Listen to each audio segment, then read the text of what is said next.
ഇപ്പോൾ social media നോക്കിക്കഴിഞ്ഞാൽ ദയാ സുജിത്തിനെ കുറിച്ചുള്ള കാര്യങ്ങളാണ് ഏറ്റവും കൂടുതൽ സംസാരിച്ചുകൊണ്ടേയിരിക്കുന്നത്. മഞ്ജു പത്രോസിൻ്റെ ഉണ്ടെങ്കിൽ മകളാണ്. സോ നേരത്തെ ഉണ്ടെങ്കിൽ നോക്കിക്കഴിഞ്ഞാൽ പലവട്ടം ഉണ്ടെങ്കിൽ മഞ്ജു പറഞ്ഞിട്ടുള്ളതാണ്, എൻ്റെ മോളെ കുറിച്ചുണ്ടെങ്കിൽ അനാവശ്യമായിട്ട് പറയുന്നവരുണ്ടെങ്കിൽ ഞാൻ വെറുതെ വിടത്തില്ല, അത് അങ്ങനെ പറഞ്ഞവരെല്ലാം ഞാൻ കണ്ടുപിടിച്ചിട്ടുണ്ടെന്നുള്ള രീതിയിലൊക്കെ പറഞ്ഞിട്ടുണ്ടായിരുന്നു.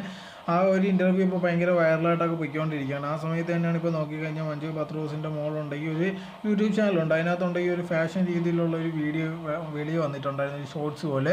ഇത് വെളി വന്നതിന് ശേഷം ഉണ്ടെങ്കിൽ ഒരുപാട് പേര് വന്നിട്ട് എന്തോ ഇങ്ങനത്തെ ഡ്രസ്സൊക്കെ ഇടുന്നത്, ഇങ്ങനെയൊക്കെയാണോ ഡ്രസ്സ് ഇടേണ്ടത് എന്ന് പറഞ്ഞുകൊണ്ടെങ്കിൽ ഒരുപാട് പേര് കമൻറ്റും കാര്യങ്ങളുമായിട്ട് വന്നിട്ടുണ്ടായിരുന്നു. ഇങ്ങനെയൊക്കെ ചെയ്യുന്നത് നല്ല കാര്യമൊന്നുമല്ല, ഇങ്ങനെയൊക്കെ എന്തിനാ പൈസ ഉണ്ടാക്കാൻ ശ്രമിക്കുന്നതെന്ന് പറഞ്ഞ് ഒരുപാട് പേരുണ്ട് ഈ രംഗത്ത് വരുന്നുണ്ട്. അതേസമയത്ത് ഒരുപാട് പേര് സപ്പോർട്ട് ചെയ്ത് രംഗത്ത് വരുന്നുണ്ട്. അതൊക്കെ അവരുടെ ഇഷ്ടമല്ല, ഇത് ചെയ്യുന്നതിനൊന്നും ഒരു കുഴപ്പമില്ല, അത്ര വൃത്തികേടൊന്നും ഇല്ല എന്നുള്ള രീതിയിലൊക്കെ ഒരുപാട് പേരുണ്ടെങ്കിൽ ന്യായീകരിച്ച് വരുന്നുണ്ട്. പക്ഷേ എന്നാൽ പോലും ഉണ്ടെങ്കിൽ ഏറ്റവും കൂടുതൽ ആൾക്കാരുണ്ട് ഇതിനെതിരായിട്ടായിരുന്നു സംസാരിച്ചുകൊണ്ടിരുന്നത്. എന്തായിരുന്നാലും ശരി, അതിന് മറുപടി എന്നുള്ള രീതിയിൽ ദയൊന്നും പറഞ്ഞിട്ടില്ലായിരുന്നു. അവരുണ്ടെങ്കിൽ അവരുടെ രീതിയിലുള്ള കാര്യങ്ങൾ ചെയ്ത് പോയിക്കൊണ്ടേ ഇരിക്കുകയാണ്.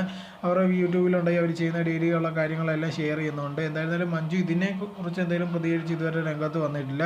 എന്തായിരുന്നാലും നേരത്തെ തൊട്ട് പറഞ്ഞിട്ടുള്ളതാണ്, തൻ്റെ മോളെക്കുറിച്ച് ബാക്കിയുള്ളവർ അങ്ങനെ വേണ്ടാത്ത രീതിയിൽ സംസാരിക്കുന്നത് തനിക്ക് താല്പര്യമില്ല അല്ലെങ്കിൽ ഇഷ്ടമല്ല എന്നുള്ള രീതിയിൽ നേരത്തെ തന്നെ പറഞ്ഞിട്ടുള്ളതാണ്.